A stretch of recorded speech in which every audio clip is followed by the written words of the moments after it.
Whew. Jack boy. What you doing? That was pretty good. Welcome back to the Casting Cost cEDH podcast. I'm Blake. And I'm Chase, and today we're covering the top 16 of the event we played in this past weekend.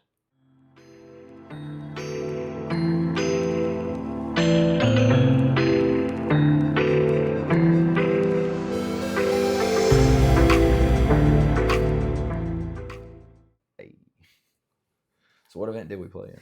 So we played at Pool Priority in Columbia, Tennessee, where we had 121 players. And if you have not checked out our recent podcast episode where it's just audio and maybe someone was a little bit inebriated at times. Are you pointing at me? No, I was scratching my nose. No, you weren't. You were making fun of me. Go check that out.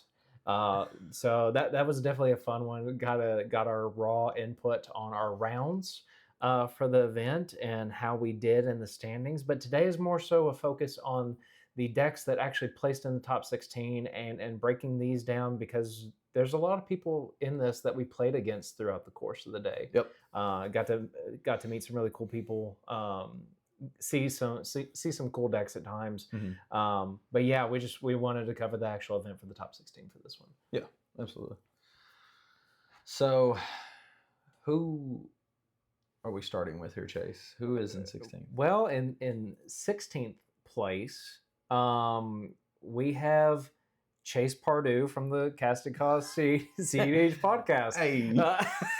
In 16th place with 2 wins, 3 losses, and a draw. Now, I was talking to you a little bit about this before we kind of dive into the deck, but I have to give some recognition in this and credit where credit is due to in a few different ways. So I will say this now. This might get me a little bit raw, might get a little emotional, might cry a little bit. Just forgive me for that. And if you want to skip ahead to where the actual content of this deck is, I'm sure that Blake will put a timestamp there down in the the description below. So if you don't want to listen to me ramble for a little bit, go ahead and jump down there now. So here I'll go. I'm gonna go into the rambling part of this. So before I actually get into the deck, this is one that, as I was telling you, the past couple weeks I have been really kind of sifting over, especially compared to the last event we played in, and I didn't know what to do. I felt super out of touch with cEDH for a long time. I felt okay through the decades, but it just wasn't the same. I've gotten a lot of help on this deck, so I do want to recognize those people. But one of the things too for me, I was up late one night, maybe a couple days before the event, and I just started praying on it. And and it wasn't even so much God help me get the win on this, help me get top 4. No, it was more of help me do well in this event. And that's why I'm saying this now, because I even though it's 16th place, I feel like he was with me that day. I feel like and that's why I'm kind of being led to say this now, because I did place in 16th, but he had a hand in that. And so I gotta give credit to God on that one. And Blake and I, we've talked about this before on the channel, not too much. We've known each other less than a year. We got together in October, November of last year. Yeah. And that was our first event. We before we even really knew each other, we went to an event together. And then we sat down and we talked about doing the podcast, and here we are today. And I don't think that is something that is just coincidental. And so I'm very appreciative of not just you, but the community that we have in our local play group, the community we continue to build online, things like that. But I gotta give credit to God on that one. And then other than that, kind of going through just a couple of other names within the cEDH Discord as well, people that really kind of helped me out putting this deck together. Of course, I got a shout out to Bissy, because he sent me a link to his his Sisay pod version, so I looked at that. But also like Bill and Ale and Hubris on in the Sisay Discord, and links for trying to get me set up with those guys. I very much appreciate the feedback on this deck, and I hope I did you guys proud on that. But that's kind of where my thoughts are, and felt like I needed to say that and give credit where credit is due to God, because I asked and he delivered, and it's not fair for me to take the credit on that one. So I'm gonna give that one to him. Respect. So I think that honestly, dude, I had a ton of fun just playing in the event, but like just afterwards, everybody like being really upbeat, no matter like how we did at the event, just getting together. I know that like at the start of the year, whenever we were talking about even like doing the podcast, building up the community, and I mentioned that in our Discord, but like our goal was to help grow our local community and also see if we could potentially like help bring more people into cEDH. And I think it's been a ton of fun to just watch our local community and like everybody around here slowly start to get deeper into cEDH, but also just like watching everybody come together. So it's been a lot of fun, man. Yeah, I've enjoyed it. Now that doesn't mean, even though I kind of got into more of like beliefs and a religious discussion there for myself, I felt like I had to do that. That doesn't mean that we are gonna just stop not being entertaining and funny and crude and shoot the shit, because that's we're not perfect. Like, so don't expect us to be perfect, but we will try to do our best in whatever we can. So with that out of the way, let's go ahead and look at my 16th place finish. So you have the deck pulled up. I don't. All good, all good. I should know what my own deck does. Good. Do you know how to view the original source, or do you want to view it? I'll just view it for this. So last Friday I did put out a video kind of explaining both of my decks. I did go with the pod variant on this. Even kind of I went back and watched the footage of my gameplay specifically, and the commentators were like, at first they were like, yeah, it's been confirmed that Sisay is on like the Planeswalker lines, and then they started looking at my deck, and then like one of the people was just like, he's on like Sisay untap stuff, and they were like, this is really interesting. And then finally they saw the Felidar Guardian and the Kiki Jiki and the survival and the birthing pod things. Yeah. So in this list, I was playing the pod variant, had a ton of help from the people that I mentioned earlier. So in this version, it is we can have the flexible routes with going in the Sisay tutor chains, and doing somewhat traditional lines, more so with like the Savala, Derevia Meal, Gaia's Cradle type things. Mm-hmm. There's a lot more ramp in this deck compared to the traditional tutor chain, and and because of the popularity of Ian's video that got posted a couple of weeks ago or last week or whenever that was from this point in time, Thassa's Oracle is also in this deck. Nice. So and that is a shift that I've seen a lot of other, not just pod variant Sisays, but I think a lot of Sisays just in general are going to start making a shift over to that. I just think that makes sense. Like, it's one of the most mana efficient win cons in the deck, and so worst case scenario, you try to turbo it out early and it gets stopped, and then congrats, like you got rid of interaction that could potentially stop something later on one of your turns. So I don't think that's terrible by any means. No, and what I really enjoyed about this is like this felt like a much more toolboxy version of Sisay, and I did like playing that, because that's kind of been my play style with the deck in its entirety. And I, even whenever I've played other formats, I've liked playing that kind of build if I'm not playing control. As far as like creature includes, like the Corridor Monitor and the Deceiver Exarch, they never really came up in most of my games, I would say. And same thing with the Taru. This Biophagus and the Torgal have continued to be just fucking all-stars in the deck, though, just because they help with the color fixing, really help buff Sisay at times.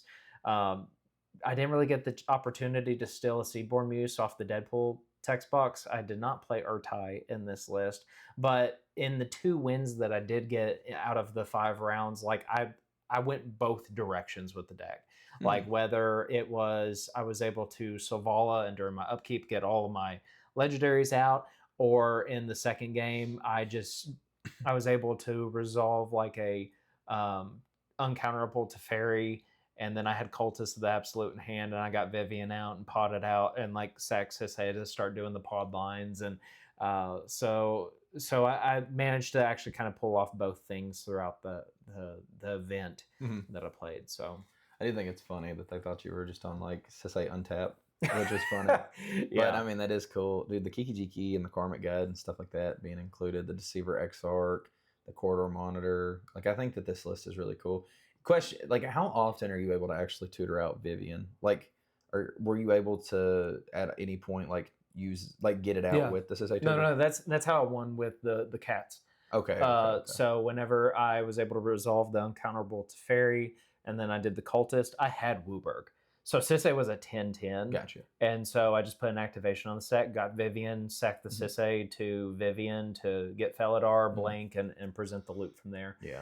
I didn't know if like there were moments where I didn't know how hard it was to do that, because I know with like the Biophagus and the Torval and stuff like that, having the extra +1/+1, that would make what's to say if you have Wooburg on board, it's an 8/8 because like you have the +1 on her, and then okay, so you can go get. If you cast her through the Torgal and the Biophagus, she would be a 9/9. I just didn't know like if the +1/+1 counter also was like pretty relevant. Did it come up at all? It didn't really come up too much. It probably could have.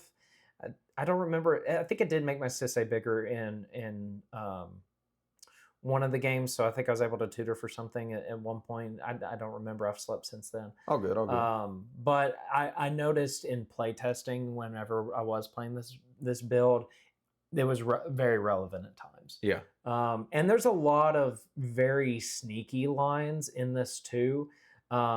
So I'm not going to go into too much detail on that, but if you do want to check that out, it's Captain Bill on Moxfield is really where I kind of got some of these lines from. If you go check him out for the pod variant on this, because he goes into a lot of really good details on some lines you wouldn't even think of. Yeah. Other than that, I do play this deck a lot differently. I'm much higher on my interaction than most of the other pod builds are doing, but that's just because that's what I felt more comfortable with. And honestly, after talking with one of the players from the event, might end up cutting the Demonic Consultation for another piece of like counterspell or a bounce or something. I'm way lower on my artifacts than I typically am, but I like that just because now I'm not worried about like Stony Silence or Null Rod or Collector Oof or anything like that coming down and shutting my artifacts out. So I like that. Did Aether Vial come up much? No, it didn't even come up in one game. So that might end up coming out as well over time, and I might put Relic of Legends back in. Okay. Just because Relic is so strong. But other than that, it is very close in a way to the traditional, or not so traditional, Sisay pod list. And I had a lot of fun with it. So I was happy to be able to place, even if it was 16th. So fair enough, man. Congrats. Congrats to Chase on 16th place. All right. In 15th place, we have Heath Marks with 2 wins, 3 losses, and a draw. And we have Chunky. He is on Chunky. Looks like he's a part of the Lemon Pepper Wet crew. Hell yeah. So I don't know if y'all ever seen them, those guys, but every time they go to tournaments, they got the Lemon Pepper Wet jerseys. They have baseball jerseys. It's awesome. Hell yeah. Yeah, it looks like Chunky doing chunky things. It looks like they're on Eternal Scourge with the Squee. I feel like I don't really see too many lists like running both. Yeah, I don't see that too much either, but I like it. Yeah. Oddly enough. Kiki Jiki in the 99 with Zealous Conscripts as another potential like win line. That's neat. Yeah, Dualcaster Mage. Most of the ramp stuff looks the same. Have other lists been playing Rograk? Oh, they're on the Hyrex Tower Scout too, so you can technically same thing, that and the Kiki Jiki. That's pretty crazy. What is it? Like he's playing Rograk in the 99. No, I've not seen a Roger in the 99. That's pretty cool. I wonder if Infernal Plunge is in here. Infernal Plunge? I'm not seeing it. No. Looks like they're on like a lot of the good rituals, like normal. They're on the Red Blast, Power Blast, Worldly, Desperate Ritual. Oh, I see what it is. Oh, Cloudstone. They're on Cloudstone, so they're You doing just Rogue bounce Rack a and Sticker Tolly? Goblet. No, Oh, they're yeah, Rogue yeah. Rack and Sticker No, that's what I'm Goblet, saying. And then eventually you finish with yeah, bouncing a Tolly. okay, I like that. That's pretty cool. Yeah, I like that. That's that's neat. cool. Well, what I like about this is like even though it's like semi-traditional like Atali stuff, like they go outside the box with some of these things, like adding an additional line with the Kiki Jiki stuff, adding Yeah. the Cloudstone stuff, like that's hot. I like that. Absolutely. I thought that's funny. I didn't know. Treasonous Ogre, like I said, they're on Wild Cantor. They're on the Archaic. It looks like this version is not as stacksy as what you're used to seeing from like a lot of people I've even seen are like on the Blood Moon type of effects and things like that, the Magus. But it looks like this one's not. No, they are trying to get pieces out as soon as they can, ramping really hard with some really like interesting lines. I like it. Defense of the Heart, I think that's really, really cool. If somebody controls 3 or more creatures, you sack it and then search for up to 2 creature cards, put them into play. So being able to potentially like that could find you the squee if you need it. It could find you a Treasonous Ogre. It could find you.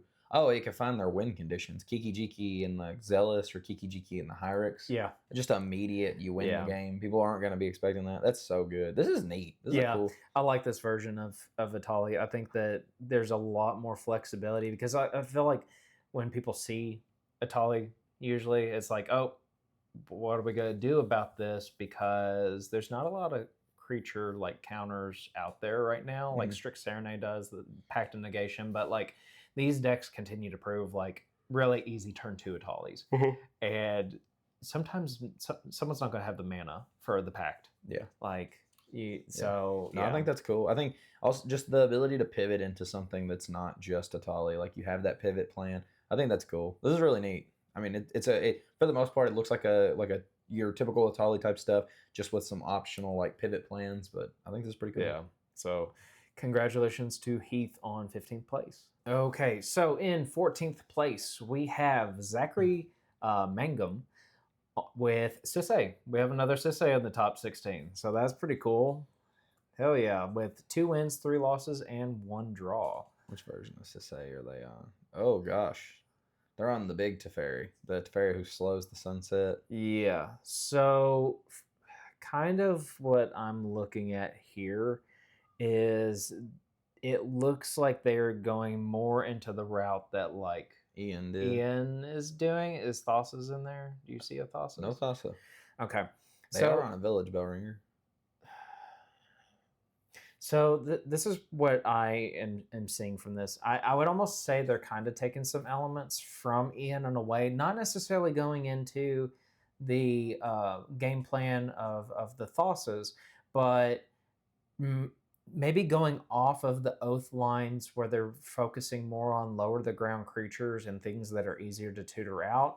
Because like I know people have kind of talked highly about Go-Go here recently, just being able to copy some activated abilities or activated Sisay ability. It's interesting that they have Glarb here in the 99. I've never seen that. But really, like, they're kind of doing the same thing that I was trying to doing as far as, like, doing some combat things and swinging out. But the combo is the Village Bellringer and the Jolly Balloon Man. Yeah, yeah. Because you're just making infinite copies of that Village Bellringer. You're focusing on just producing a ton of mana through, like, things like the Bloom Tender and the Fabro Elder, even a Sika, being able to just just do everything you can. But it is kind of interesting. Like there's some other cool pieces in here that like this Sarah Farron, which whenever this got spoiled, I actually thought would be a good Sisay card. One, it's legendary. Even though it's green white, those are the most common cards, like color pairings to kind of hit in the Sisay deck.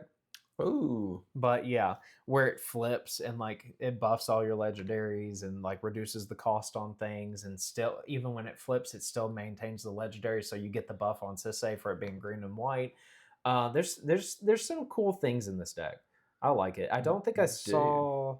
Yeah, that's actually. Wait a minute. So you get the buff for the green and white, and then you also get the buff for the legend thing. Yeah. Dude, that's crazy. That's a 1 mana Sisay, and then Yeah, one mana Sisay, and then when it flips, it gives Sisay. It's basically giving Sisay +4/+4. Yeah. That's crazy. Yeah. That's So cool. in a way, it almost kind of doubles up as another cultist of the absolute is the way I kind of like to view it Yeah. because of how much it can buff. You just don't have the sacrifice trigger at the beginning of the upkeep, so Yeah. that's the plus side to it. No, that's really neat. That's actually, I really like that. I think that that's cool. I didn't even know that. That's the thing that I think is so cool about about Sisay, which I don't want to obviously get too into the weeds. Um, but I just think that's one of the coolest things about Sisay is the fact that like we're always getting new legends and she's 5 color. So there's literally any legend can pretty much go into the Yeah. deck.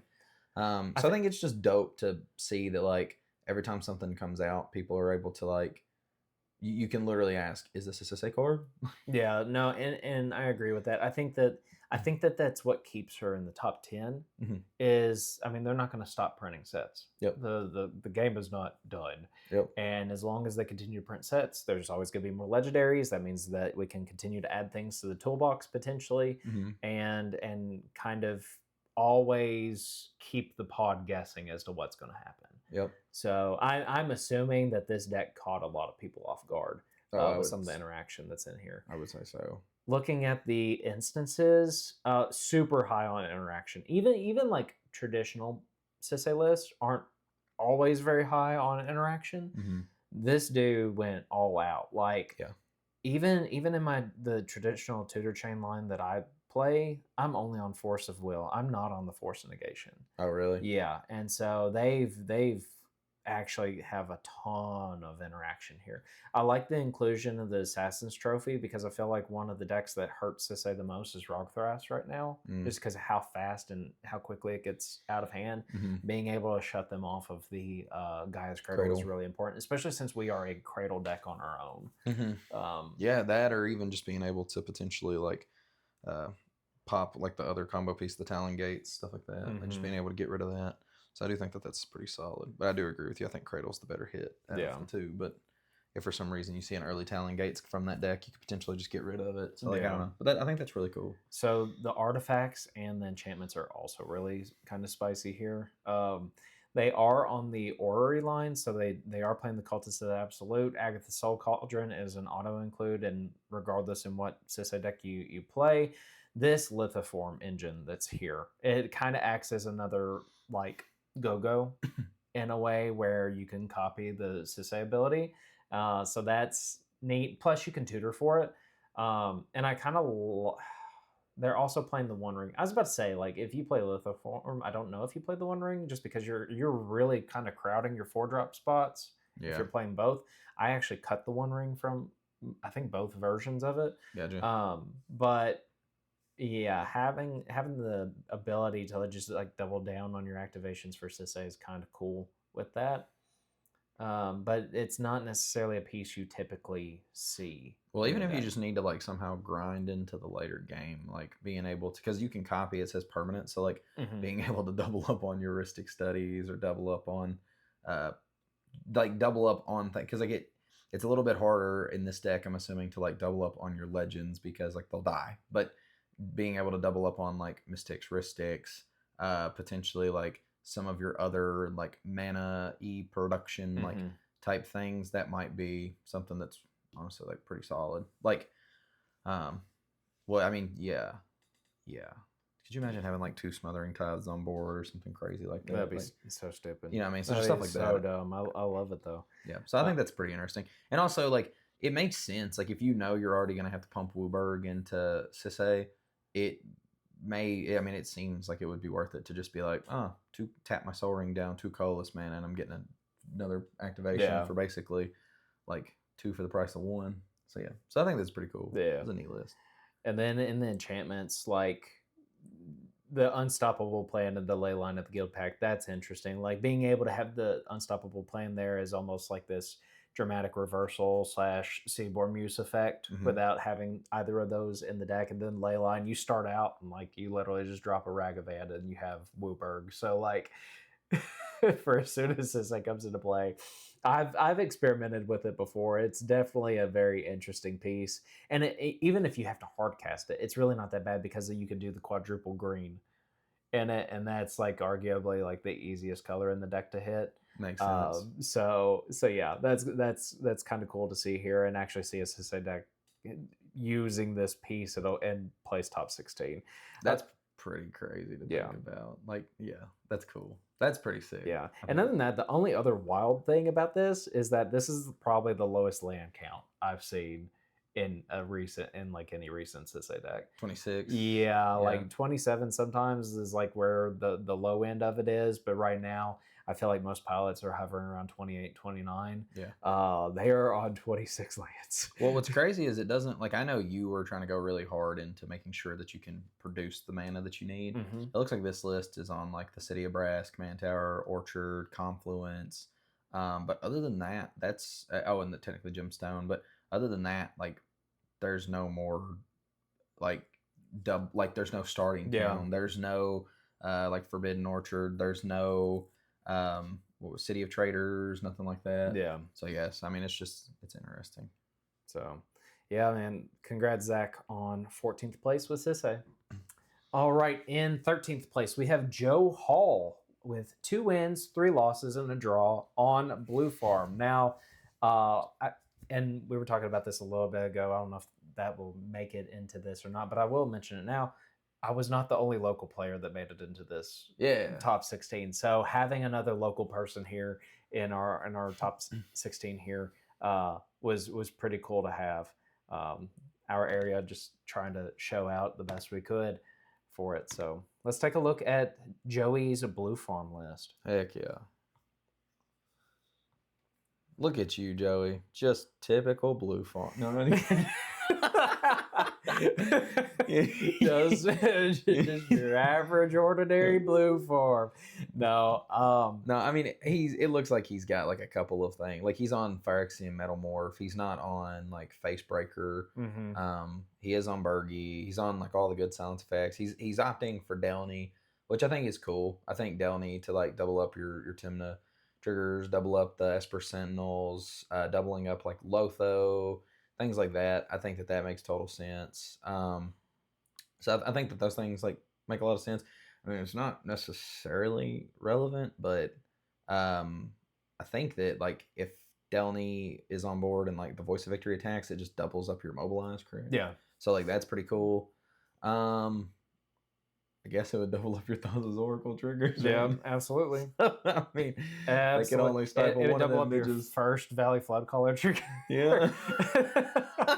So no, what I do see here, I feel like most lists that we're seeing here recently on Blue Farm are trying to more prioritize speed. Mm-hmm. Whether that is doing, I haven't looked down far enough, so I might be getting a little bit ahead of myself. But we've seen things like an offer you can't refuse and the snapback. We've seen Reign of Filth making the list. We've seen Draenith and Oppo a lot of the times coming out of the list. It looks like Joey's actually trying to play more of into the mid to late game and trying to be more controlling, even though he's including pieces like the Delny and maybe even trying to go harder into a Tymna plan than other Blue Farm lists are trying to do, whereas they might be trying to accrue more of the value off of like the Ristics, the Smothering Tides, the Fish, the Necropotence, things like that. He might be trying to stay lower and get a little bit more aggressive through combat, like not necessarily through combat damage and trying to kill someone that way.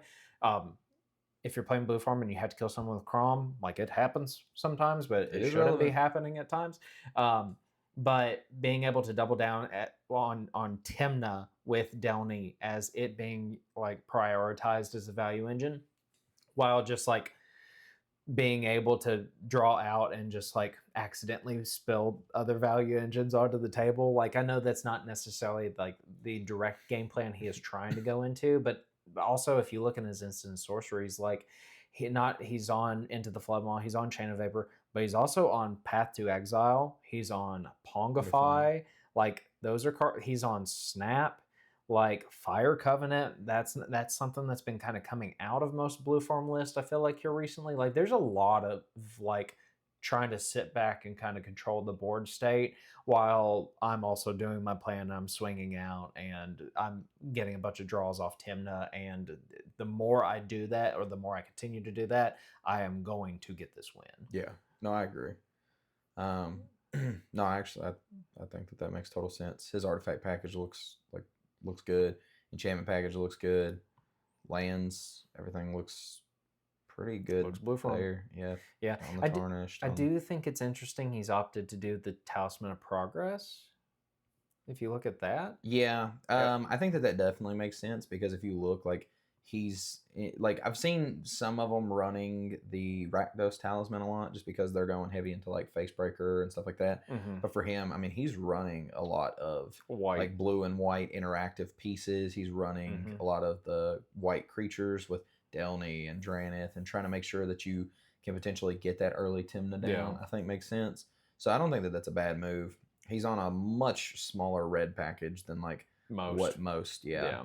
So I think that definitely makes sense. Like in reality, I mean, he's not running much in the way of red permanents to begin with, rather than like, I mean, the Pyroblast is, and I'm where I'm trying to look like Pyroblast. He needs a pip for the Fire Covenant, Wheel and Rite of Flame Gamble. This isn't. I mean, yeah, he's not running much red. I mean, it's probably just to get the breach down. So, Yep. But I mean, yeah. So for the most part, I think that this it is different than what a lot of like popular blue farm lists are running. It looks like he's just able to grind a little bit more into the later game and actually like. Yeah. And I think most of his games did end up going into the later game anyway. So maybe that's a direction that blue farm will probably start to like pivot potentially.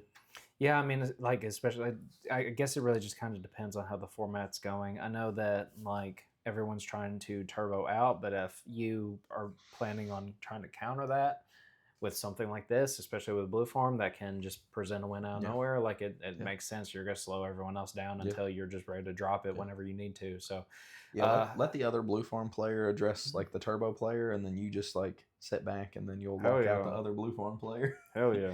They're like you'll drop a Dranith, and they'll be like, "What? I can't Underworld Breach," and you're like, "Nope," and then you'll drop your own Underworld Breach. Yeah. So just watch a tear fall down their eyes. Yep. Congrats, Joey, on 13th place. All right, in 12th place, we have Charlie Burrell on Rogthras with 2 wins, 2 losses, and 2 draws. King Wizard and the Merfolk Wizard. I respect it. All right, let's see what we got here so far. This is kind of looking more like the Simic with a smidgen of red. Yeah, the smidgen for red is like Gamble and potentially like deflecting SWAT and maybe breach and maybe flare of duplication. I mean, yeah, and Song of Creation. You got it. You hit the nail on the head. That is exactly what this deck is. This is the Sam Black variant, that sudden substitution in there, like. Yeah. Yep. Yeah. So not to crap on the list. Like when I say like typical list, I don't mean that in like a negative way. I just mean like it's what we've come to know of Rogthras. Yeah. Or like of a deck. Yeah. I mean we're seeing probably like the Fairy Mastermind stuff, like Displacer Kittens in there, the Boral Breeze Caller, Ewit, you know, lots of clones to be able to like potentially double up on your like the Cloud of Fairies type of like effects to slowly like kind of, or even like some of your other like creature creation type of effects. But yeah, I mean it's just kind of what I've come to know as Rogsai. It's Rogsai or Rogthras. Rogthras, yeah, definitely not Rogsai. So yeah, I agree with everything you just said there. Like this is definitely the Rogthras that we are used to seeing placing at these top end events. Yeah, like whether it's this 121 player event or even bigger events, this is the standard. So congrats, Charlie, on 12th place. All right, in 11th place, we have Michael Pitts on another Blue Farm list with 2 wins, 2 losses, and 2 draws. So, wait, Pact of Negation or draw? He's playing for the draw. Hell yeah, dude.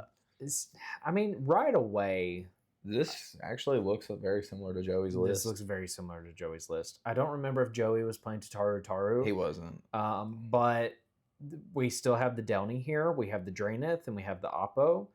all the kind of stacksy and yeah, stacksy type creature stuff. The Yep. only main difference I see in the creature package is that I guess we are on the Tataru Taru and the professional Facebreaker Facebreaker. this time. So Yep. it looks like a little bit more red and ways of making some treasures. Yep.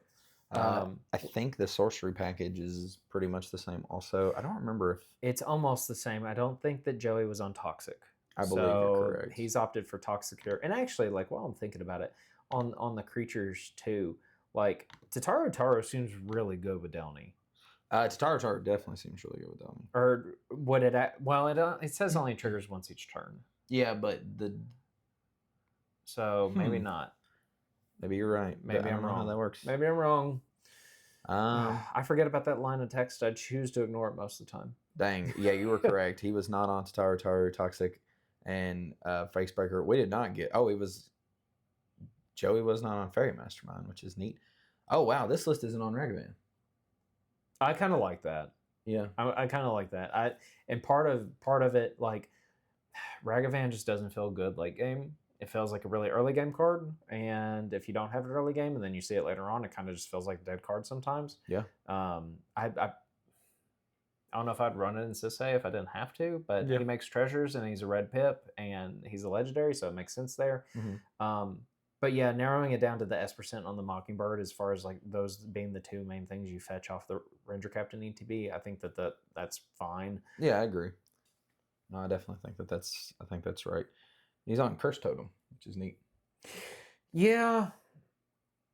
Oh. I guess there's a couple differences. Maybe yeah, it looks like they updated their list recently, I bet. Oh, that's what happened. They updated the list recently. The list after the event. Well. Cheaters. Wow. Can't believe you guys would go and update your list. Yeah. Who wants to knowing that we were going to cover this event. Yeah. My God. Second. Dirty cheaters. No, we just like giving people shit. That's true. That's the only thing. But no, like it looks like all the creatures are still pretty much the same though. Like nothing changed there in the creature package. Nothing changed in the Instance of Sorcery package. They're also doing the Path to Exile in the instances. Yeah, it looks like after this they had Psych Rift back in, I believe. I'm not sure. Probably for those pesky Rogue Thrash players. But yeah, I like that he's on gifts. Me personally, whenever I run Blue Farm, I like being able to double down on the intuition effect. So I think that's solid here. Mm-hmm. Yeah.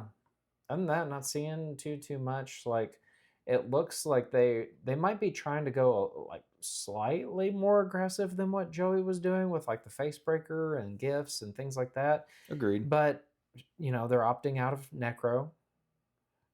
We've seen that pop up quite a bit now on Blue Farm list. They aren't running it. I think that's a fine call. Mm-hmm. Maybe just solely focusing on the Adnals and trying to get it out early. Yeah, I think that's good. Yep. So I don't have anything else on Michael's list. Nope. So congrats on 11th place finish. All right, in 10th place we have Paul Merle. If I butcher your name, I'm sorry. We're just simple. We're from Kentucky. Forgive us. On Kennen Bonder Prodigy with 2 wins, 2 losses, and 2 draws. So Paul's actually the kitted player that I played against in the top cut. Yeah. He was in seat 3 here. So, and I think you played with him. It was game 5. He beat me and made it into top 16. And yeah, he is on show and tell, as the name would suggest.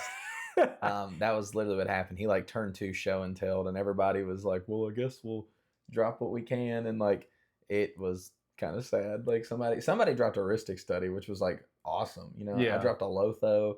One of the players dropped this like little pirate. He was on Malcolm Vile, and it was like one that deals a damage to everybody. So he was gonna get to make like 3 treasures. We were like, hell yeah! And Paul just drops a fucking Con Sphinx, and we're like, I think you win, buddy. That's hilarious. No, dude, like he was actually really fun to play against. Like there were some questionable things at one point. Like he was just funny, but I think that it ended up being a really good game. He played it well. And so I'm interested to see more of his list because I did not get to see the show and tell side of things. But to kind of take a look at this, like he's on the Cephalid Empress, which is kind of neat here. That's something you don't typically see Yeah. in a Kinnan list. You were talking about show and tell. Obviously, he dropped the Consphinx, but he's on Jing and Taxes. So that's kind of funny to see here too. Like just dropping these big creatures for free with like I don't know. Like it's funny. He's on Thorn Mammoth. Thorn Mammoth is one like As a you whole. typically see it. Like well, I don't want to say typically see it on Kinnan list, but a lot of Kinnan players do run it. It's been a card that's really hard for me to acquire. Really? I've tried to find this card at shops and they're just like we don't have it.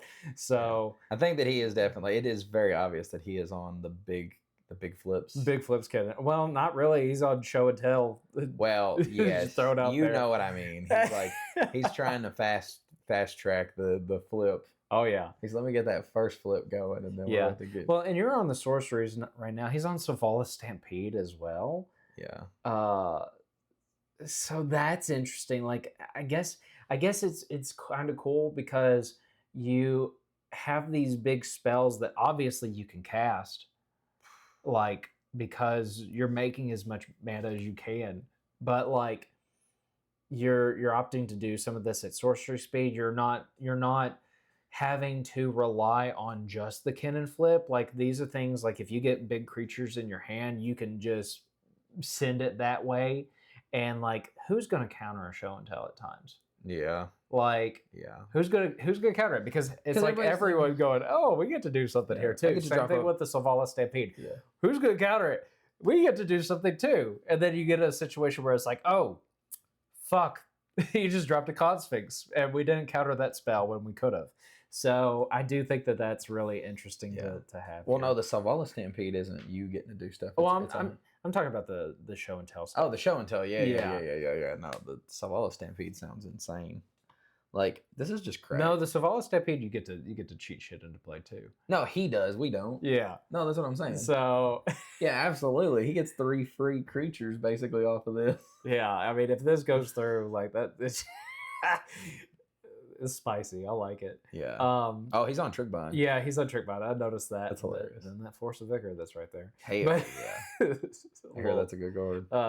It's a card. Hell yeah. I might be a little salty from it, but that's okay. It's still a good game. But yeah, seeing the Trickbind here, I actually like the mana drain in the 99 on Kinnan. Oh, Because yeah. I mean, you just tap one thing with Kinnan out, and then like Correct. you get a bunch of mana on your next turn potentially. Yeah. Like basically, that's 1 blue to counter an Adnaz, and then you get 5 colorless mana during your first or second main phase whenever you want it. Like that's neat. That's so funny. This is cool. I like this. Yeah. This is just sick. I respect it. Good God, he's on Mind Over Matter. What the fuck? What is this list, Paul? Make up your mind what you're trying to do.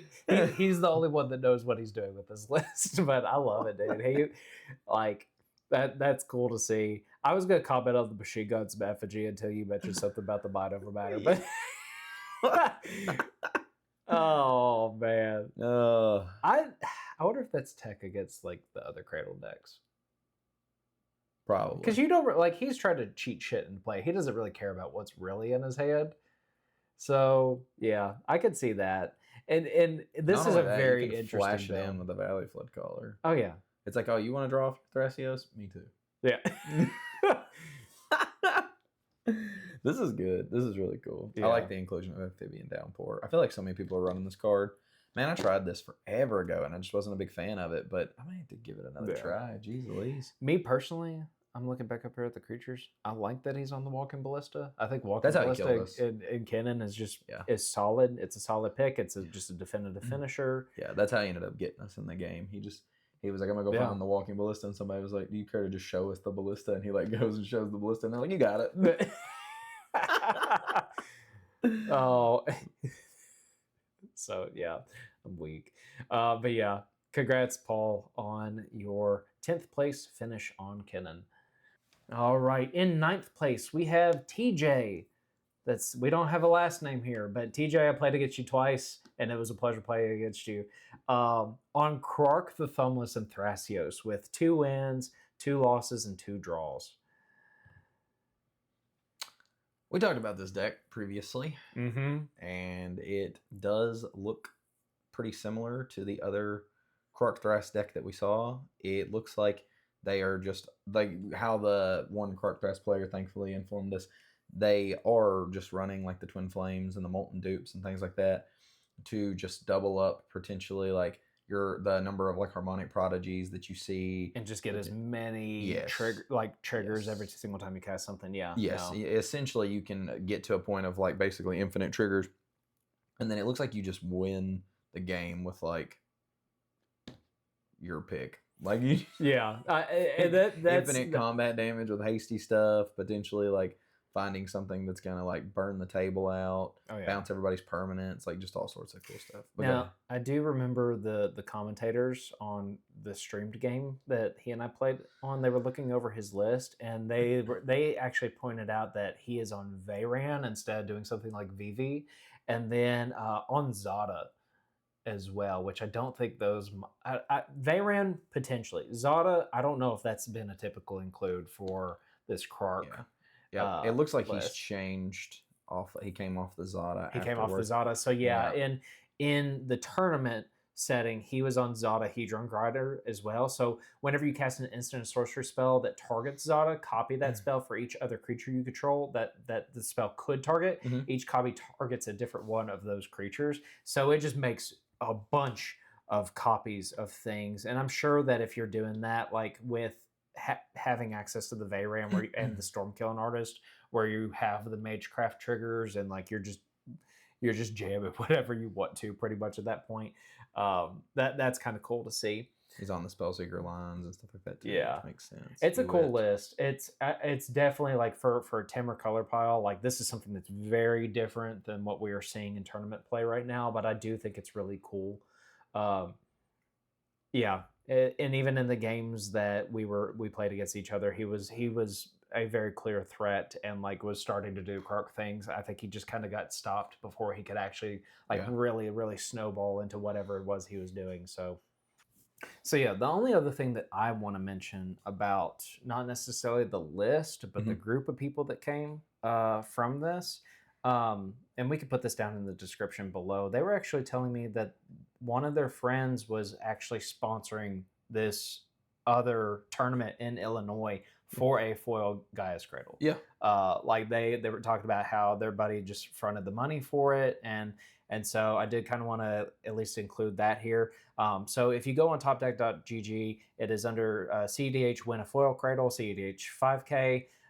It will be on September 27th. It's a $60 entry and proxy friendly, and it looks like the first place is the Foil Cradle, with second through fourth being Scrublands. Nice. So did want to at least mention that here. It will be in the description below, and we'll probably put it in our Discord. And well, it's already in our Discord, but we will continue to update people on it in our Discord as well. So Thank you. If you're in the Illinois area or can get out to that event, then please do so. Yep. But other than that, congrats, TJ, on 9th place here. All right. In 8th place, we have Sean Rader on another Kennen list with 2 wins, 2 losses, and 2 draws. This actually looks more like the good cards-esque Kennen. Yeah. So we actually played against each other in this event, and I played against her the first time we went to game nights. She is a really good Kennen player, and like she really understands the game too, and just the environment that cEDH is. Yeah. And so I'll be honest, every single time that I've seen her like name pop up in the pod, I'm just like, oh shit, this is gonna be a battle. And the game against her was most definitely a battle, and she played it well. So I'm glad that she placed top 8 in the top 8 here on Kennen. But yeah, are many Kennen lists on bribery? I don't think so. That's I'll be super honest. interesting. So I know that even Arshawn and the local meta has kind of been talking about bribery as an include for uh, his Kennen list, but I don't think it's something that we have seen in most of the builds that we have covered. And honestly, I like that she is on Transmute Artifact here too, because I feel like that is another card that people have kind of been off and on with Kennen in the last several events that we've covered as well. So yeah, and I mean we're seeing the Commandeer, we're seeing the Misdirection, Sink into Stupor as another way of being able to interact on the stack. I'm trying to see if there's anything else. I like the inclusion of the Dramatic Reversal as Yeah, well. I don't see why people don't. I mean, it's just 2 mana, and then it's like, congratulations, you get in Kennen it's one. 1 mana. Like Yeah, realistic, tap a like, permanent, and then all of your mana, like you basically get all your mana back. Yeah, no, I think that makes absolutely. total sense. On like in the artifacts on the imposter mech here. Trying to see if there's anything that seems different in the enchantments. Not really. It's kind of what we are coming to expect with the whole like copy artifact, copy enchantment. Not on a steel enchantment here, but they are on Mystic, Ristic, and Mirror Maid. Yep. And I think a notable include on this is actually the battle, the invasion of Ikoria. Yep. Just because I feel like that is one that a lot of people actually have hopped off of here recently. But I kind of agree. The more effects that you can have, like between that, she's on Green Sun, she's on Finale, she's on Nature's Rhythm, like being able to again cheat things into play, like you're making enough mana, it makes sense to include these things. Finale being able to use as a finisher. I know that she has also used the Fairy Mastermind as a finisher at times, just making all that mana, pumping it into Fairy Mastermind, doing endurance loops to protect her own win, and just that's yeah. You can also just Green Sun, put it back in the deck, do it again. Yeah, absolutely. So this is cool. Like, even though this is what we have come to expect with Kennen, she's just really good on this list. So congrats on your 8th place finish. All right, in 7th place we have another local here, Dylan McQuarrie on TNT Thrasios Timna with 3 wins, 3 losses, and 0 draws. One thing I want to highlight about Dylan real quick is that this was like his first actual cEDH event. Yeah. And he has been trying to prep for this for a couple weeks, maybe even just like a week. He proxied this list off a week ago. Yeah. And he's a very, very good player in all the other formats. He's finally started to kind of branch into cEDH. And I'm glad not only did he do well, I think he had fun. From what I can tell, like every single time he came back and like came to the group, he seemed excited about his games. When we all went out and ate, he seemed like he was going to continue with cEDH. So I was really happy for him, and we got to play against each other. So I thought that was really cool too. So let's kind of take a look at Dylan's TNT list. So starting with the creatures, his build is a little bit different. And I think that part of that was whenever he had played this deck before, it was pre-ban, and our meta too has historically been like more stacks heavy. So that's why you are seeing things like both Drakes in the 99. We're seeing the Aven Mind Sensor. He was on Notion Thief, having both Draenith and the Opposition Agent. I think that speaks to mostly our meta. Yeah. As far as like those are picks that because that's what he's kind of used to seeing here. So I don't know if he's going to stay on those. I think he was talking about finding some different things, but I mean, obviously with a record of 3-3, like it worked for him. So let's kind of keep looking throughout it. Other than those like very clear things that stand out, he's on the Thosses, he's on the Devoted Druid lines. Let's take a look at sorceries. Only things that I'm not really seeing, like maybe a Mnemonic Betrayal or a Culling Ritual or things like that we've kind of seen in TNT at times. Yeah. He's on one of your favorite cards. Ancient Grace. Yes, he is. So he's good include. He's on the Angel's Grace. Doesn't look like he's running the Imp Seal, which I noticed. No Imp Seal. No Imp Seal, nothing like a Savine's Reclamation. I do. So he is on Gifts Ungiven, so that's probably why we're seeing the Reanimate here. Yeah. And plus you can do that line with the Devoted and the Hazels and things like that. I guess you could technically make a pile there. Yeah, you could make a pile. I mean, what would the other card be? I guess like if you did Ewit, Hazels, Devoted Druid, and then Reanimate probably or something like and that. just like be able to get I think that's the pile you go for. And you could probably do the same thing too with Thassa's if you did like Ewit. Yeah, potentially. Because like even at that point, even if they gave you like say a Tainted Pact and a Demonic Consultation. Well, I was gonna say Ewit, Reanimate, Thassa, and then probably Tainted Pact. Right? Or yeah, Tainted Pact or Consult. Because like no matter what, if they put both in the graveyard, you can just cast the Ewit to be able to get the Consult back and then just reanimate the Thassa, cast it. It's like you've got a line there. Yep. So yeah, that's solid. Looking down here on the artifact package is where I'm at. Because everything else in the instant sorcerers I think was pretty fitting. You know, a lot of counter, a lot of interaction. Veil Summer there to protect himself. We just talked about gifts. Artifact count, he did choose to do the Machine God's effigy, and I think he's also on the Swift Recon, so like tripling down on the Devoted Druid stuff on this. He's actually on Training Grounds as well. Yeah. So I thought that was kind of cool just to like reduce some of the activation cost on Thrasios and continue to generate value there. And he has also on record gone and said that like one of the things that's been more difficult for him in cEDH is he's used to playing higher land count. Like he likes doing that. So I think going down to 28 lands for him may have been like felt like a stretch at times. Yeah. But he obviously did well. So absolutely. Yeah, congrats Dylan on your 7th place finish there. Heck yeah.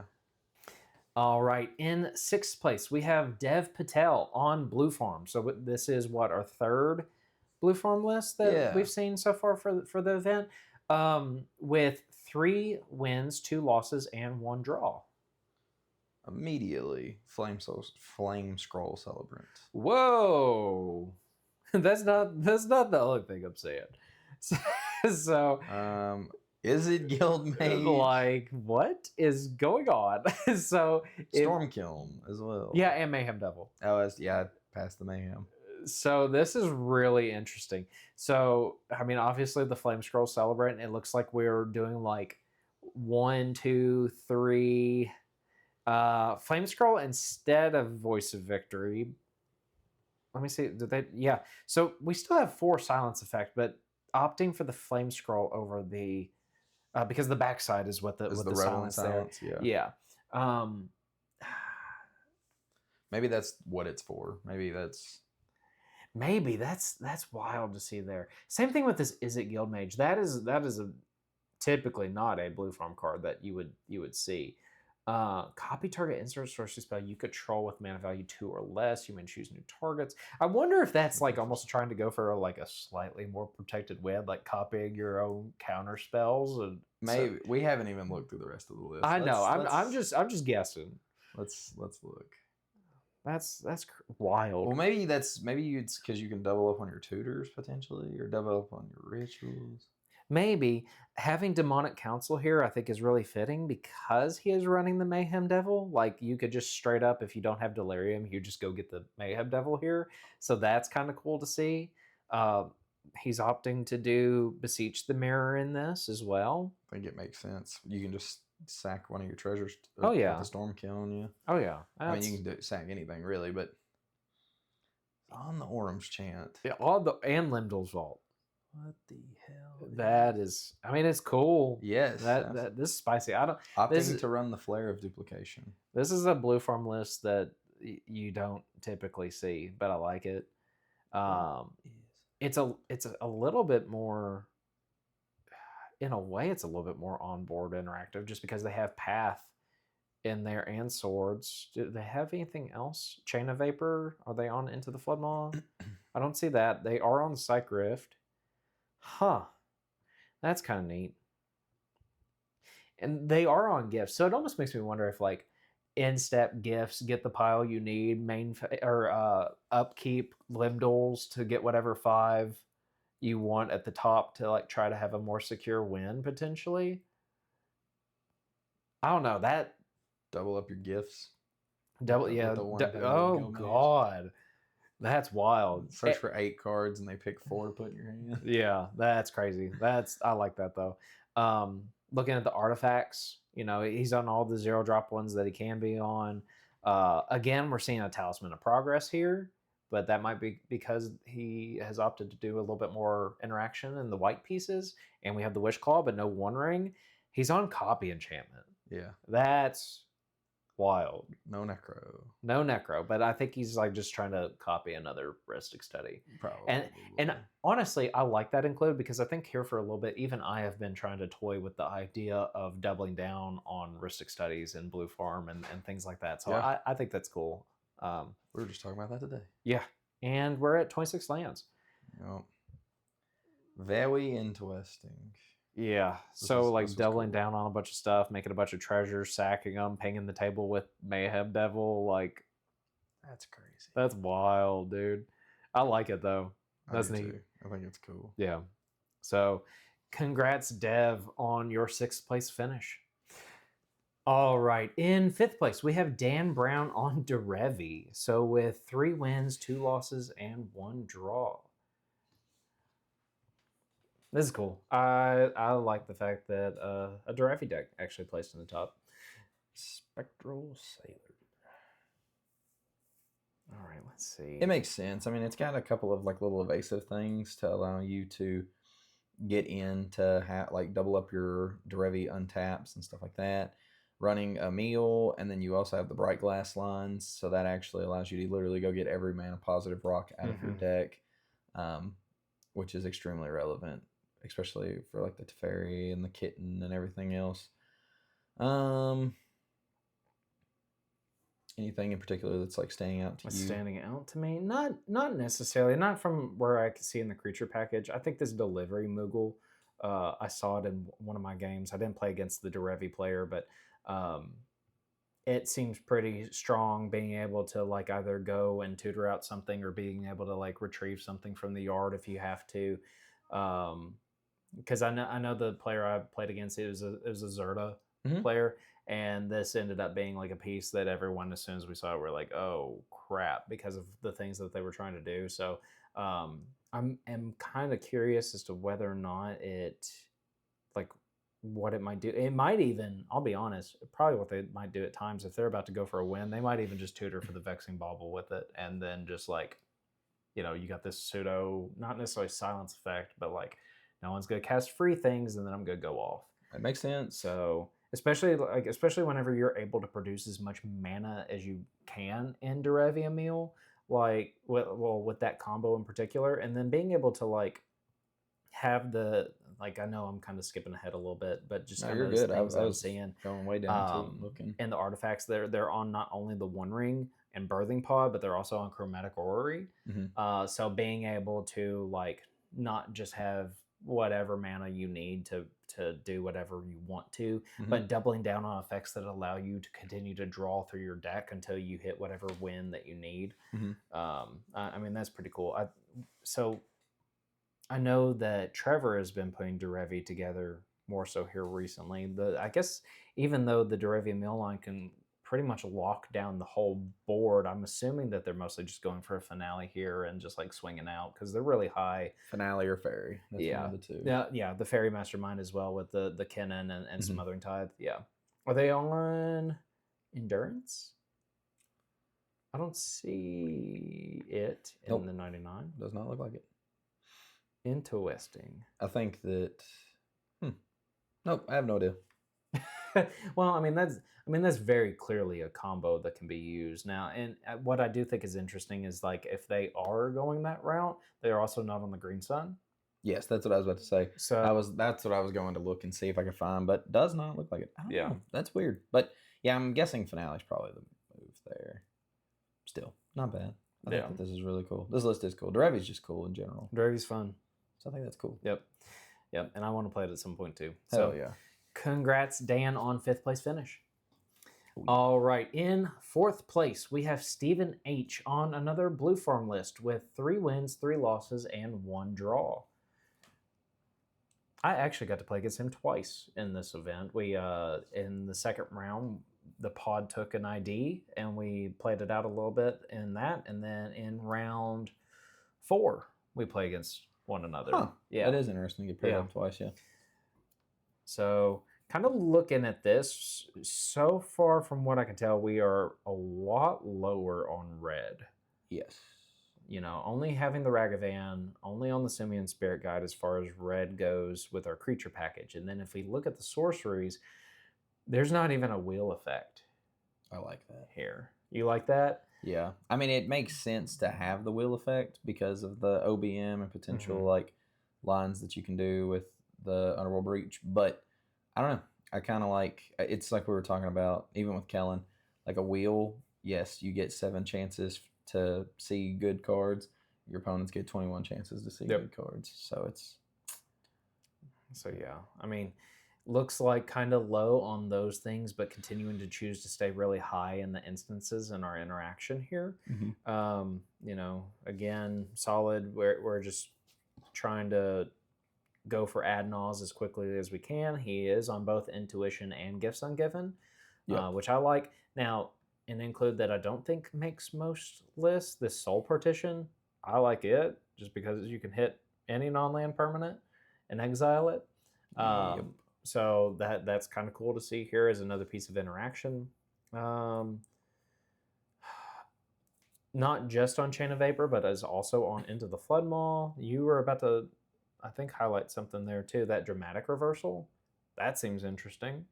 I'm trying to think of what it would predominantly, I guess if you needed to, like if you hadn't like dig down enough to get the LED on a breach line, you could cast the dramatic and then untap all your rocks and stuff in order to be able to like have enough mana to continue doing things.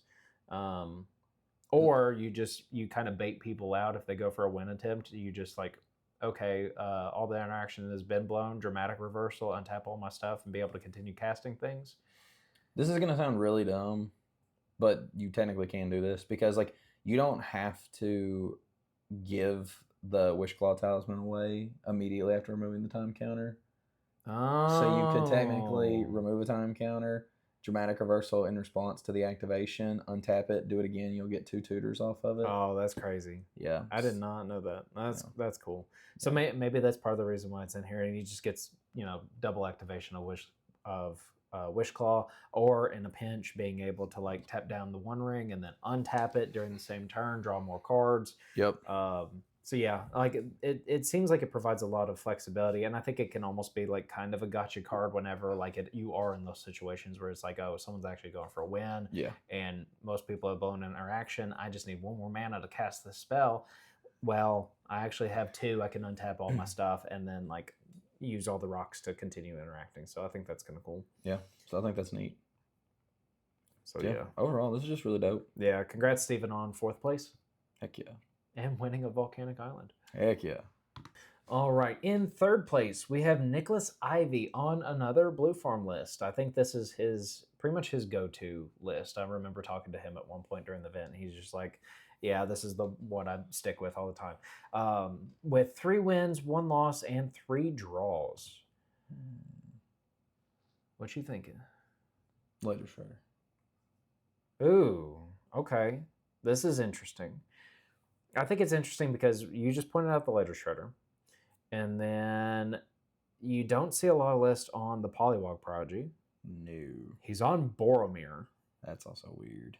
But I mean, it makes sense. Like being able to just to protect some of your creatures in like a weird pinch. I don't know what the heck. Like it's just kind of another silence effect. Does he have anything that's... I know I'm scrolling down. Is he not on Voice of Victory? Am I tripping? No, he's not on Voice. Oh, he is on Voice. Okay. Yeah. So he's on Grant... Like, I guess in a way you kind of protect the not just the Grand Abolisher and the Voice of Victory. Like, the Ranger Captain doesn't matter as much. You kind of protect your own Bowmaster in a way. If someone tries to, like, Bowmaster in response to things. Might even make it to where, like... I'm kind of looking here. No, he's not on any will effects. Tashana's Tidebinder. Which is really good. I mean, that's essentially just a counter spell for activated and triggered abilities, which is very relevant against like Kennen and Sisei and things like that. So that's kind of spicy to see that here. Like slightly higher on the creature package and some that you wouldn't really typically see in a blue farm list. But again, maybe this is like another kind of control-y like list that we've seen from this event that kind of isn't the typical blue farm that we have been seeing at some of these higher end events. Have you seen the sorcery package? No, not yet. So he's on stock up. Yeah. Yeah. What? Jesus, dude. That's wild. And again, Damn as the board wipe. But I do like Damn in the 99 of something because like you know, if you're trying to aggressively go for an Adnos, you don't really want to use as much of your life total. Toxic Daily as you have to. Cycriff, you have to use a lot of mana. Like, and plus with Damn, pairs with the Boromir, you just sack the Boromir, make all your stuff indestructible, cast Damn, and it turns into a asymmetrical board wipe, just like Cycriff does, except it actually destroys it. Good point. So I like that there. Ooh, look at that nice card right there. Oh my God, he's on Angel's Grace. Oh, okay, so this is actually really interesting. What the hell? His interaction. Like, he's on the Angel's Grace. He is on Strict Serenade. Yep. Trick Bind. Yeah. He's on both Intuition and Gifts Ungiven. Like, this kind of wild seeing some of this. But like, he's not on Adnos, but he's got the grace. What? What the fuck? Wow. I'm so confused. But he's choosing to do the One Ring, which some lists are coming off of, but he's still on the One Ring. Yeah. That's interesting. It's also interesting that he's not on Necropotence too. Yeah. Huh. Maybe that's what's happening. Blue Farm's grinding into the later game. Everybody trying to go fast. Blue Farm said, I'll run more interaction and I'll drag you into my world. This is really like, I don't know if this sounds weird or not. I feel like this is like a very anti-meta like Blue Farm pick. Yeah. Like it's Blue Farm, but it's not the Blue Farm that we're used to seeing, even though it's still doing the same-ish Blue Farm things without going into the Adnos or Necropotence stuff. So I don't know. It's definitely trying to be more control-y. It's definitely trying to counter like other Blue Farm decks, I feel like having access to the Trick Bind. Like I would almost not be surprised if he went back and then included the Loose Wall Sacrifice or anything like that, but I doubt that in order to counter those abilities. This is cool. I feel like when we sat down, we looked at this and it was like, oh, there's gonna be a lot of Blue Farm to cover. But I feel like each Blue Farm list has been a little bit different here and there. I have ate my words. I thought that we were just gonna be like, it's just Blue Farm next. Okay, Blue Farm next. He's even really high on his land count. Yeah, he's at 29 lands, including the Cavern Souls here, which I don't think is bad. But yeah, that's kind of crazy. Yeah, definitely a Blue Farm list trying to plan for the late game. That's crazy. what it feels like, or just controlling the board or wiping whatever you need to do. Is it? At least on Chain of Vapor, so that way he can actually bounce the Esper, the Polywog, or the Fairy Mastermind whenever he needs to. But who knows? He probably uses Angel's Grace to, if someone force draws, like he just Angel's Grace in response and just wins anyway. That's what you do, man. You let them draw you out, Angel's Grace, and then just freaking Born Upon a Win the game. Yep. So definitely like a very like anti-meta pick Blue Farm list, but that's pretty good. He's apparently doing really well with it. So yeah, congrats to Nick on your third place finish. All right, in second place we have Christian Johnson on Tivit, Seller of Secrets, with 4 wins, 3 losses, and 0 draws. Oh yeah. Now is this going to be okay? This looks like a normal Tivit list. Yes. The Grand Arbiter is the stack C piece to like slow everybody down. Not just that. Got the Urza. Lavinia's in there too. Lavinia, yeah. So I mean, this looks like Tivit. Yeah. Let me go. This looks like Tivit. I'm so shook after all the Blue Farm. I'm like, are these decks gonna be like appropriate. I don't know the word. Fair enough. No, that makes sense. Yeah, no, this very much looks like what we've come to expect from Tivit. Trying to be really controlly, trying to not necessarily outpace your opponents in any way. I've gone on record several times in saying that if you're going to include Displacer Kitten in this list, you might as well throw Teferi in there, and that's what they did. I actually think that that's how they won their top 16 match from my understanding of it. Just a very solid line. If you can assemble it, it's very clean. I like the inclusion of Lavinia there, just because, again, like, it's asymmetrical. It is a piece that kind of allows you to outpace the other decks if you think about it. Just because, one, they're not casting anything for free at that point. Two, they are locked down to their lands, but you are not. So if you get like Grim Monoliths down and you're ramping through rocks, and then you can slam Tivit down pretty early, like, you might be able to outpace your opponents through Lavinia coming down. True. But probably not something that they are trying to go for right off the rip. Yeah. I don't know if you noticed this in the instance, because the sorceries look about right. You've got your typical like other alt win cons, like the meme bet. You've got the Beseech the Mirror as like another tutor, Imseal, Demonic Tutor, Deluge is the board wipe of choice, Savine's Wreck is recursion, Stubborn Denial is the instant that I'm talking about. I just thought that was very interesting. Huh. That is very interesting. I don't see a lot of that. I thought that was cool. Huh. Everything else looks pretty correct. Like, I agree. You know, in their counter package, and obviously they did well. They came in second place. Absolutely. On this. So yeah, like, really high on the interaction here still. Bottle the mixture there in the 9/9, not to use pretty much as a counter spell, but to go and get the the time sieve, or if you needed to, Thosses, things like that.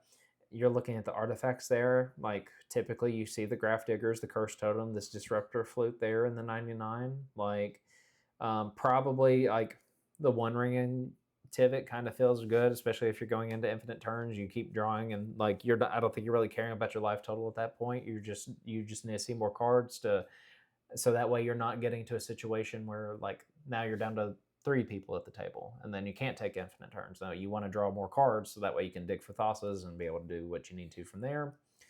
But I mean, other than that, like, even the enchantments, like, they got Amphibian Downpour, they got Mermaid, Touch. Hell yeah. I like Tivit. I do like Tivit. I think if I were to play a much more control deck at the moment, I would probably gravitate towards this. Yeah. So, and I told you at the beginning of the year, and I've said it a couple times on the channel, I think Tivit should be probably the top. I don't know if top 5 right now. We've had a lot. We're in this cradle meta at the moment, but I think Tivit's good. Yeah. So yeah, congrats on second place. All right, and in first place, it is the man himself.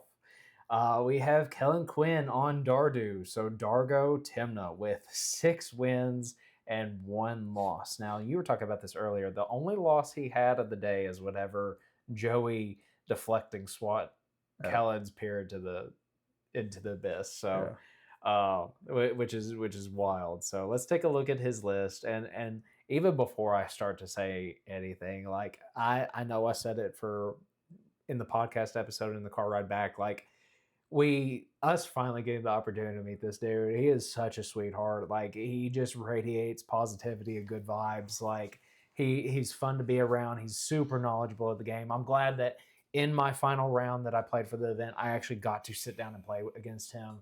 I can't say enough good things about this guy. He's just amazing. Heck yeah. Nah, dude, this list is dope. I like it. I'm gonna let you take it away on this one because you know this list. Yeah, no, Dargo Timna, like, so for people that don't know what Dargo does, like, Dargo looks like a lot of mana, but he's not that expensive. Part of casting Dargo, you can sack artifacts and creatures to reduce the cost by 2 colorless for each creature or artifact you sack, and then for every permanent sacrifice this way, like I said, he gets 2 less, and then for each other artifact or creature that you sacked this turn, he gets 2 less. So essentially the loop is you're going to sack Dargo to some sort of like payoff type of ability, and he will see himself as a creature that gets sacrificed, paying for his own commander tax, and then also remembering the other creatures and artifacts that were sacked that turn. So essentially, he's just one red mana. So if you can find something that's going to make you one red mana, you can infinitely cast the Dargo over and over and over, and then some sort of sacrifice payoff. Yeah, and the red mana source is either going to be Burgi or the Relic of Legends. Burgi or Relic, yes. Yeah. No, it's this list is just a fun list. You have like certain payoffs like Mayhem Devil allowing you to deal damage whenever you sack things. You have a lot of like infinite red, like ways to make the red over and over, like you said, like Burgi. You have the Sticker Goblin, things like Magda over here making you treasures and being able to tutor out your payoffs, like potentially like the Altar of Dementia, the Relic of Legends. I think whenever I actually came over to y'all's game, he already had the Relic on board, and he was looking just for like the Goblin Bombardment. Yeah. So like that's one of the payoffs. Including the Yawgmoth is like really cool here, being able to like start drawing through your deck and also like remove some creatures. Deadpool being a way to get around the One Ring, because if you can find ways to like create a loop with Deadpool, you'll draw everybody out of their decks. So that's kind of nice. Ruthless Technomancer is insane. And like if you have it and then potentially like a Curse Mirror, and a way to like create a payoff, that way you can essentially sack the Dargo to the Ruthless Technomancer, make 7 treasures, and then you can sack the original Technomancer to the Curse Mirror whenever it comes in. And then typically it and like a Deadpool and other stuff, you can recur your Technomancer, sack the Deadpool, and then you'll cast Dargo, have one come in, and like you just create this weird loop where you're basically sacking everything out and then drawing out everybody at the table. If you have a Mayhem Devil on board instead, you can just create a sack loop and just continue to like kill everybody that way. One card so he's not on Wheel Effect, he's not on Wheel of Fortune. He is on Seize the Spotlight, and I absolutely love this card. I have yet to add it into my list because I just continue to forget to. But this card is so stupid, dude. Essentially, what it says: so everybody chooses Fame or Fortune. For each person who chose Fame, you gain control of a creature that player controls, and then untap them. They gain haste until end of turn. For each player who chooses Fortune, you get to draw a card and create a treasure token. So essentially what this card reads is, I'm going to take a creature from you and sack it to Dargo, reducing its cost by 2, or you can give me a card and a treasure. I'm going to sack that treasure, reducing the cost of Dargo by 2, and make a mana, and I'm going to get to see an extra card. So this is kind of like your own little asymmetrical like wheel type of effect. Okay. So it's just sick. Other like just good colors and thing. Peer into the Abyss. This deck can make so much mana. Literally, if you can Ruthless Technomancer, sacking a Dargo, you immediately have the mana you need to peer into the Abyss. So that's obviously like super easy to pull off in this list. You got to be careful because Deflecting Swat is a card. Yeah. But you have plenty of silence effects to get around those sorts of things. Lots of stuff in the like Burnt Offering, Sacrifice, same thing, just being able to make a ton of mana. Yeah, especially if you do like Burnt Offering to Dargo, you're making a combination of 7 red or black. Yes. Yeah. Yep, which is insane. Trying to think of what else. Obviously, like you have the Tainted Pact and stuff like that to be able to go and like dig deep into the deck for answers. A lot of removal pieces and stuff in and like just other combo type things into the artifacts, because like you can essentially get rid of them when casting Dargo. Like Prize Statue is kind of nice because like it comes in, makes a treasure, and then you can immediately like sack it if you're wanting to cast your Dargo. Like sack the Prize Statue, it goes to the graveyard, you make another treasure, which is really nice. Just a nice little payoff. Altar Dementia is like your way of basically milling everybody out, or potentially you can mill yourself out if you're trying to do like Underworld Breach type stuff. Yeah. Altar of the Wretched to like mill a bunch of cards and like dig deeper into the deck. And then same thing, Curse Mirror to like double up on certain like little triggered type of abilities, things like that. Bolus's Citadel is just another payoff. Same thing. If you sack a Dargo to a Ruthless Technomancer, you immediately pay for the Bolus and you still got mana left over. Also, it's kind of nice because you get to look at the top card of your library and start casting stuff. Relic of Legends is typically like one of your main mana payoffs for Dargo. Like he'll come in, you tap the Dargo to make a red, and then the sacrifice payoff like a Goblin Bombardment or the Altar, and then he goes away. You recast him with that red you made from the relic, tap him down, repeat that loop over and over and over. Static Prison is just a good removal piece for 1 mana. Goblin Bombardment is your other payoff to like deal some damage, kill the table, breach, tide, and then just your lands. That was kind of like a quick little run through of the deck. Anything that's like standing out to you? No, other than I finally learned what Dardu does, and I got my ass whooped by it. So It's a fun deck, man. Yeah, no, dude. It's like, I mean, he told me he was gonna show me what this deck does, and he did. did it. So. Heck yeah, dude. No, it is nice. Like, honestly, Dark Tymna is like one of those really cool decks where you have the opportunity, like you have one piece of your combo in the zone. You just need to find like your two payoffs that pair together. I've seen where some people will also run. It's not the Altar Dementia. It's the other altar, the one that makes the mana when you sack the creature. Phyrexian Altar? Yep. I've seen where people run that. I think that it's cool that like he doesn't include that. I don't even include it in my list. It's kind of hard to like, it's nice because you immediately have the mana to then recast the Dargo, but then you typically don't have like another payoff. The only thing that it would really work with is like a Mayhem Devil. Yeah. So like that's great, but like it's just not necessary to have that many. It's almost like, yeah, and that's I guess what I was about to say is like he's opting out of redundancy. Yeah. For more versatility. Yeah, absolutely. Is what it kind of felt like. Yeah. I currently play Oswald in my list. He does not run Oswald. Just kind of use that as a pod effect for your artifacts. Yeah. It's because it is nice. Like there are times where you can just immediately like one thing that I've done in versions of my list is like Oswald's really slow. So you have to like be careful. But like if you can get like an early mana vault out, you can tap the mana vault down. Like once your turn's passed, tap the mana vault down, making the 3 mana. And a lot of times what I'll do is I'll Oswald sacking it, going and finding something like a Wishclaw Talisman, immediately pump one of the colorless mana into it to go find my relic. I've got 2 mana, I just need another mana, boom, and then all of a sudden I'm cooking with the Dargo. Yeah. So it's nice. And it's also just another legend that you can tap down with the relic to like make some mana. But it's cool. He's running more of like the Impulsive Pilferer, Goblin Engineer, that kind of stuff. Felia. I think Felia is pretty cool, honestly. Like just another little include in the deck. Yeah. But I'm not on Felia, but I definitely think that I'm gonna take some inspiration from what he's doing here with his list. Oh, Dualcaster Mage, I totally forgot. He's got the Dualcaster payoff with like the Molten Dupe. But taking some inspiration from his list, I definitely want to do that. And I'm definitely going to include Seize the Spotlight. I keep forgetting to add that card to my list, and I need to do that like immediately. Go do it right now. Yeah, cutting the wheel, adding Seize.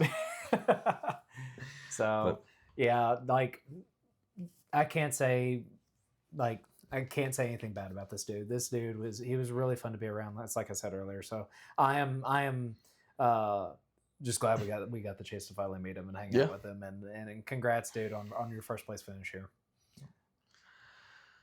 Oh, so man, after that event, you got anything fun that you want to talk about as far as the event goes? No, I don't really feel like I have anything else like fun about the event in particular, or anything that stands out to me on like what happened during the event. The things that stood out to me, go listen to that from our podcast episode from this week. But I am like, after this event, I was like, I don't know, I guess I got in my feels a little bit. I was just like, I feel right now just like really just blessed and thankful for this community that not only are we trying to like grow and build and just have fun with, but all the people that we met along the way, not just Kellen and some of those that we listed even in this top 16, but like we got to meet Steven again, we got to meet Noah again. They came up to us and kind of talked to us frequently throughout the event. Michael, who is part of Kellen's play group, he came up to me and talked to me quite a bit as the event continued. So it was very nice to be able to sit down and meet with him and talk to him about Najila and things like that. So yeah, I'm just looking forward to getting out there and being able to play more events like this, and hopefully we can continue to make and see our friends at some of these tables. Absolutely, man. I'm excited. I think it's going to be a lot of fun. I'm really glad we got to meet a lot of people. I think it's going to be cool to slowly, as the podcast grows, be able to get to more events potentially, and just again watch the community grow, be able to like put names to faces, and like hopefully grow our Discord, hopefully grow like the little community that we have an influence on, and potentially just create more opportunities for people to play cEDH. Like I want to, it'd be cool for us to eventually have a way for people, like it'd be fun to be able to hop onto the Discord and see people jamming games on like Spell Table and doing all sorts of fun stuff. So like, I think it'd be fun, but I'm looking forward to stuff like that. So, and also just being able to go to more events, be able to get more reps in. I need to take Xur to some more big events and try to. I've got a couple things that I'm working on for the deck, a couple things I want to revamp, see what happens. But for the most part, I feel like the deck feels really good. I feel like every time I go to an event, I improve as like a pilot. And so I'm just looking forward to get better and better. Absolutely. Hopefully, maybe next time, if we cover an event like this that we both go to, both of our names are going to be on there. Yeah. I'd love that. So we're going to cover both our lists. Hell yeah, dude. Actually, no, I don't even want to see mine. I want to see yours like in the top 4 next time. So, but yeah, if you don't have anything else, I don't have anything else. But, other than that, thank you guys so much for watching and participating and being part of what we are doing. And if you enjoy what we're doing, let us know. Let us know down in the comments, and also just last shout out to that event in Illinois. The link is going to be down there for that. The Discord link is going to be down there for that. So if you want to join us on Discord, you can find us there. We're growing there, and we're trying to stay as active as we can on it. But comment down below what you think of some of these top 16 decks and what your thoughts on even my deck is, because at first I was like, I don't know how if I can do this, but we got there somehow. But yeah, if you like what we're doing, like, comment, subscribe, and as always, go play some cEDH.